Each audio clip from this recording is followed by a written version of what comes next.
Magandang hapon mula sa Pag-asa Weather Forecasting Center. Ito ng ating update sa magiging tayo ng panahon sa susunod na 24 oras. Huling namataan itong sentro ni Bagyong Quiapo na may international name na Noul kaninang alas 3 ng hapon sa layong 560 kilometers kanluran ng Itbayat sa May Batanes. May taglay itong lakas ng hangin na malapit sa gitna na umabot ng 130 kilometers per hour at pagbugso na umabot ng 160 kilometers per hour. Sa kasalukuyan, yung movement nito generally patuloy na papalayo sa ating bansa west-northwestward sa bilis sa 30 kilometers per hour. Yung trough or extension nito, kasalukuyang nakakaapekto dito sa area ng extreme northern Luzon. Kaya simula ngayong hapon hanggang bukas, makakaranas pa rin tayo ng mga pag-ulan dito sa ilang areas ng northern Luzon, particular na sa may Cagayan, Batanes, Apayao at Ilocos Norte. Samantala, makikita natin dito sa ating latest satellite images, patuloy yung pag-iral ng tinatawag nating nimbostratus clouds, yung mga kaulapan na usually associated sa ating southwest monsoon na yung hanging habagat. So itong mga kaulapan na ito nasa kanlurang bahagi ng ating bansa sa may West Philippine Sea at yung mga ilang kaulapan na ito ay umaabot further inland. So saan pa rin natin yung mga kaulapan or magtutuloy-tuloy yung mga sustained na kaulapan at mga pag-ulan na ito sa Metro Manila na lalabing bahagi ng Luzon, buong Visayas, as well as itong northern and western portions ng Mindanao. Samantala, improving weather conditions ang mararanasan sa nalalabing bahagi ng Mindanao, bahagyang maulap hanggang sa maulap na papawirin, pero may chance pa rin tayo ng mga localized thunderstorms. At para naman sa magiging lagay ng ating panahon bukas, araw ng linggo dito sa Luzon. So for Metro Manila at malaking bahagi ng Luzon, magpapatuloy pa rin itong maulap na kalangitan at mga kalat-kalat na pag-ulan at thunderstorm sa dulot ng habagat. So asahan pa rin natin yung mga tuloy-tuloy na pag-ulan, especially dito sa kanlurang bahagi ng Luzon area, sa may bahagi ng Pangasinan, Zambales, at Bataan, Occidental Mindoro. Posible pa rin dyan yung mga pag-ulan na dulot ng habagat since ito pa yung mga areas na pinakamaapektuhan nito. Sa bahagi naman ng Palawan, Visayas at sa Mindanao, generally improving conditions na rin ating mararanasan dito sa area ng Northern Mindanao at Caraga.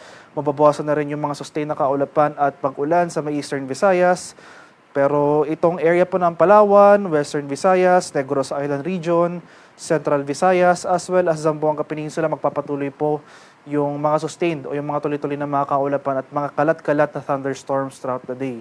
Patuloy po tayong maghanda, maging alerto sa mga banta ng pagbaha at pagguho ng lupa, lalong-lalo na kung tuloy-tuloy yung mga pag-ulan na ating mararanasan. So kahit na improving conditions na ang ating inaasahan starting tomorrow dito sa ilang areas ng Visayas and Mindanao, since sa mga nakarang araw ay significant pong mga pag-ulan na ating naranasan, mga recorded na mga pag-ulan, possibly saturated pa yung mga lupa over this area. So kung magkaroon man tayo ng mga pag-ulan, kahit na mahihina lamang yung mga pag-ulan na ito, ay nananatiling mataas yung chance ng mga flooding or landslides over these areas.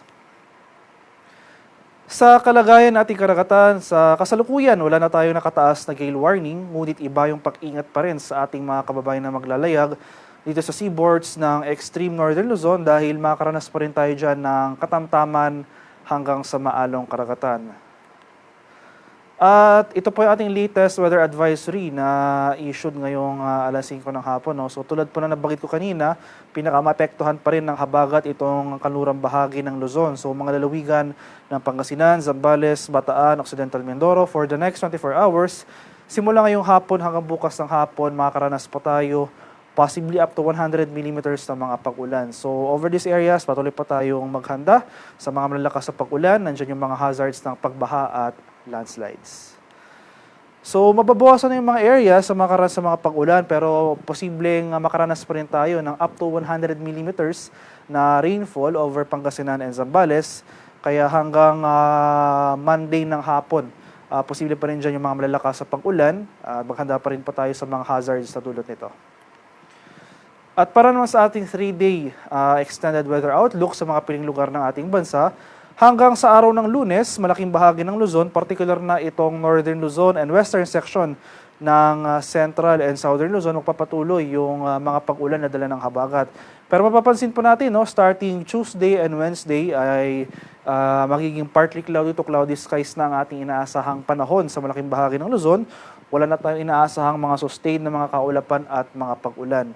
Especially dito sa area ng Bicol Region, which is over the eastern section of Luzon, starting Monday to Wednesday ay generally maaliwala sa pong ating panahon, pero hindi nangangahulugang wala na tayong pag-ulang mararanasan. Nandiyan pa rin yung mga usual evening or afternoon to evening na mga rain showers or thunderstorms. Sa bahagi naman ng Visayas, starting Monday, wala na rin po tayong inaasahang mga sustained na pag-ulan.